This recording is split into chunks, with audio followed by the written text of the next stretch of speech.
Bisa nambah material pasir kah, semen kah, atau mungkin uang untuk beli material, mungkin 5.000, 10.000, 100.000 dan seterusnya, yang jelas diniatkan untuk membangun rumah Allah, masjid atau musola.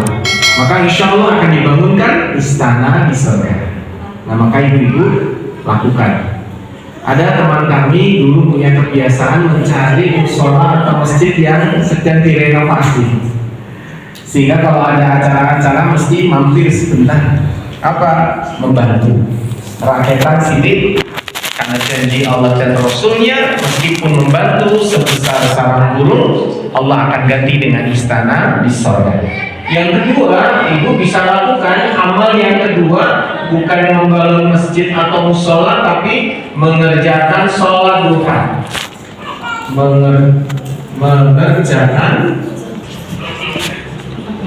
4 rakaat. Ini bu, nomor 2, mengerjakan sholat duha 4 rakaat dan qobliyah duhur 4 rakaat. Maka barang siapa yang mengerjakan sholat duha 4 rakaat dan sholat qobliyah duhur atau sebelum duhur 4 rakaat, Allah akan bangunkan istana di surga. Nah, ibu-ibu biasanya sholat duha berapa rakaat? 2. Nah, besok-besok ditambah ya. Minimal sholat duha itu 2 rakaat minimal. Jadi kalau ibu-ibu sudah sholat duha kok 2 rakaat, berarti ngambil batas minimal. Dan kalau orang melakukan sholat duha, ibu-ibu melakukan sholat duha kok 2 rakaat saja, itu sudah menggugurkan kewajibannya untuk sedekah semua persendian. Manusia itu memiliki 360 sendi, dan disunahkan oleh Nabi untuk setiap hari bersedekah.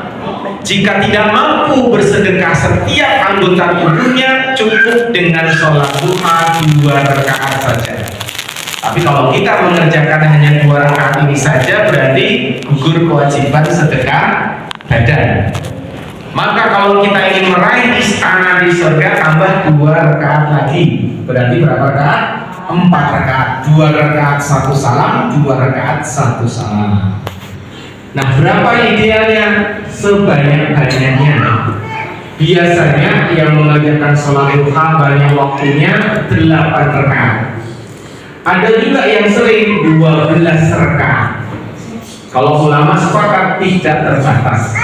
Sholat duha dimulai setelah syuruk, setelah matahari terbit. Jadi hitungan gampangnya ya, 1 tadi bu, syuruknya itu jam 5.50. Nah, ibu mulai start sholat duha jam 6 pagi.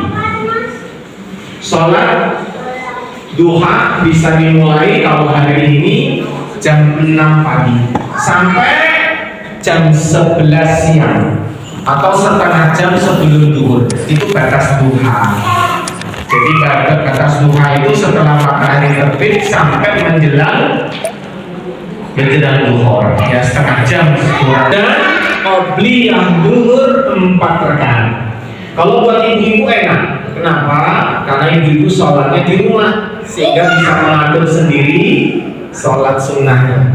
Kalau bapak-bapak tergantung masjidnya. Sampai di masjid tuh wis iqomat, padahal belum sempat sholat sunnah. Maka tergantung di masjid musola dia datang. Kalau ibu-ibu insya Allah enak. Bisa ya bu kerjakannya 4 rakaat sebelum duhur dan 4 rakaat sholat duha. Yang ketiga, jika ibu masih bisa mengerjakan amalan ini, yaitu mengerjakan sholat sunnah rawatib. Sholat sunnah rawatib 12 rakaat. 12 rakaat. Maka insya Allah akan dibangunkan istana di surga. Sholat sunnah rawatib 12 rakaat. Terdiri dari apa saja? 12 rakaat ini 4 rakaat sebelum duhur. Kemudian 2 rakaat sesudah duhur. 2 rakaat sesudah maghrib, kemudian 2 rakaat sesudah isya, dan 2 rakaat sebelum subuh.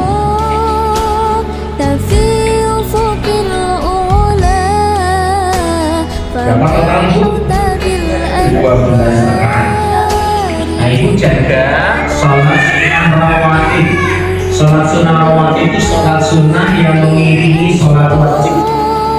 Ada 4 rakaat sebelum zuhur, 2 rakaat sesudah zuhur, 2 rakaat sesudah maghrib, 2 rakaat sesudah isya, dan 2 rakaat sebelum subuh.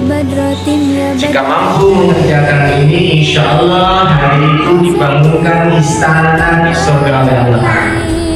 Amin, alhamdulillah. Nah ibu insya Allah bisa karena tidak terpancang dengan iqamah di masjid.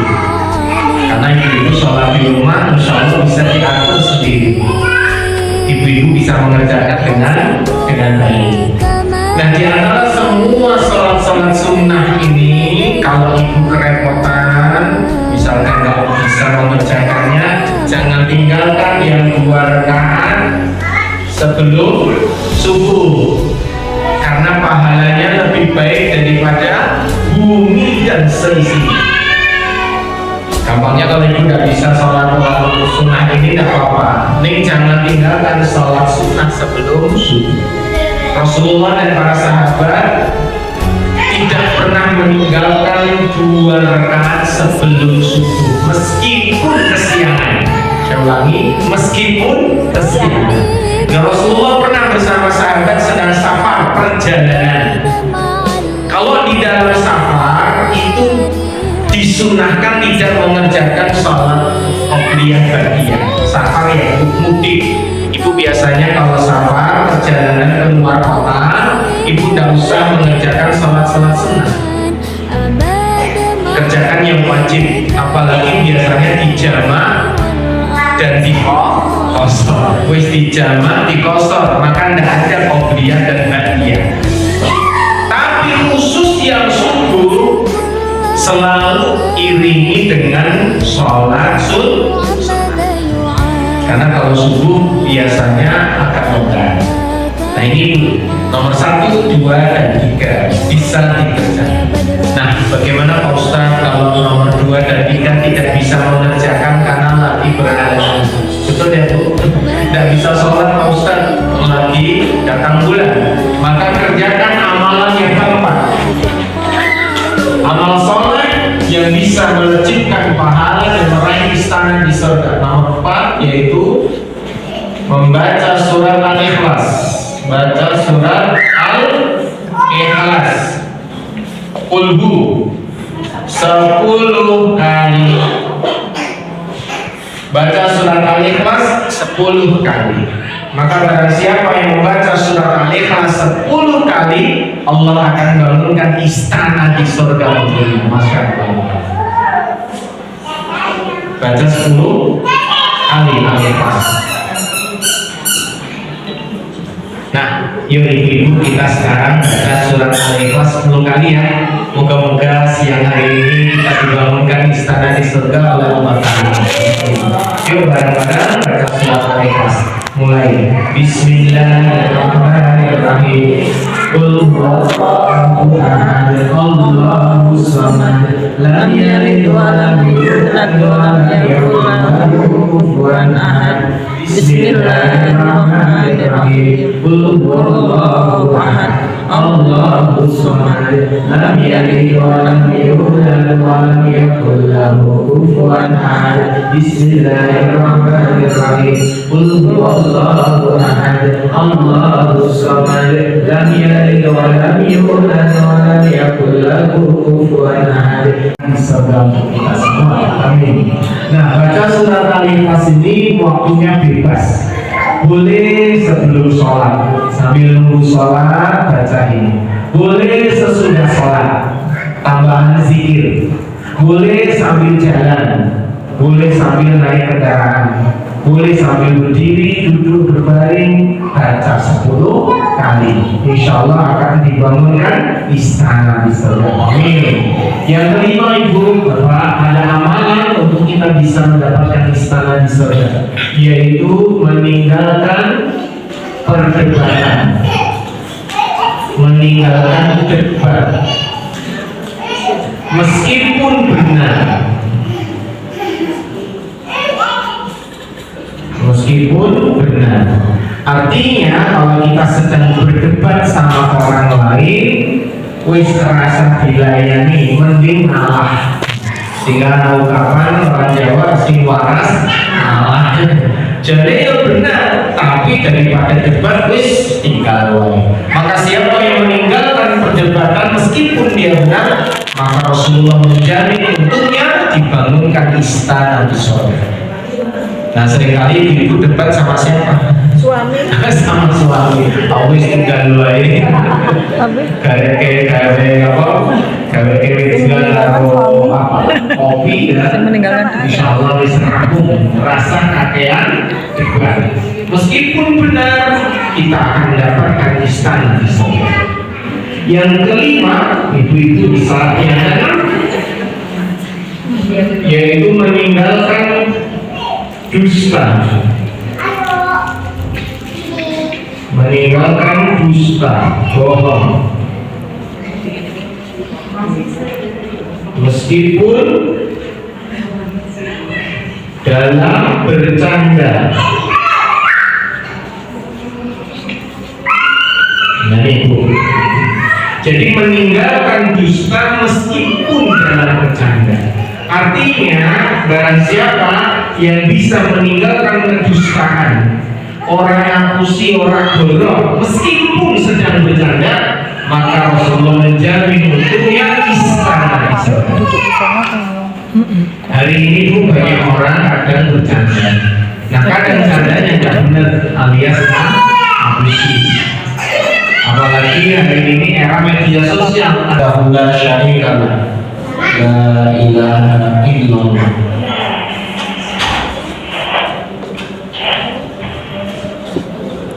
La ilaha illallah. Dan seterusnya saya kasih ilustrasinya dulu ya. Bareng-bareng bu. La ilaha illallah wahdahu la syarikalah, lahul mulku wa lahul hamdu, yuhyi wa yumiitu wa huwa ala kulli syai'in qadir. Apa ya? Bareng-bareng. La ilaha illallah wahdahu la syarikalah, lahul mulku wa lahul hamdu, yuhyi wa yumiitu wa huwa ala kulli syai'in qadir. Bareng-bareng. 1, 2, 3. La ilaha illallah wahdahu la syarikalah, lahul mulku wa lahul hamdu, yuhyi wa yumiitu wa ala kulli syai'in qadir. Alhamdulillah, itu biasanya dibaca kalau kita habis sholat fardu, biasanya membaca zikir itu 3 kali. Nah, ini dibaca dulu sebelum masuk pasar. Barang siapa yang membaca doa ini, insya Allah akan diberi oleh Allah istana di surga. Pasar itu apa saja yang di situ ada transaksi jual beli. Jadi kalau masuk Alfamart, Indomaret itu juga termasuk pasar. Itu salah satu tanda kiamat semakin dekat, yaitu pasar berdekatan. Ini kata Nabi, semakin dekat tanda-tanda kiamat apabila nanti pasar sudah semakin berdekatan. Mall itu juga pasar, namanya pasar modern. Ada lagi pasar tradisional. Kalau di Peturunan ya pasar Peturunan, Gaya pasar Gaya, dekat PAPD itu ada pasar itu yang di masjid apa? Pasar Kerapian ya. Nah itu baca doa bu, insya Allah akan diberi istana di surga oleh Allah. Yang kedelapan untuk mendapatkan istana di surga, yaitu ibu-ibu bisa memiliki akhlakul karimah, memiliki akhlak mulia, akhlak mulia, akhlakul karimah, akhlak yang mulia. Kata Nabi, pada siapa yang memiliki akhlakul karimah, maka Allah akan bangunkan istana di surga untuknya. Ibnu Abbas radhiyallahu anhu pernah bertanya kepada baginda Nabi SAW, ya Rasulullah, siapakah orang yang paling utama di sisi Allah? Kemudian Rasulullah menjawab, orang yang paling utama di sisi Allah adalah yang paling mulia akhlaknya. Kemudian ditanya lagi, ya Rasulullah, siapakah orang yang paling cerdas? Dan Rasulullah menjawab, yaitu orang yang mempersiapkan kematiannya dan apa-apa setelah kematiannya. Maka orang yang memiliki akhlakul karimah benar-benar orang yang istimewa di sisi Allah Ta'ala, pantas mendapatkan istana di surga. Yang terakhir Bu, nomor 9, yaitu orang yang akan mendapatkan istana di surga, yaitu orang tua yang kehilangan buah hatinya.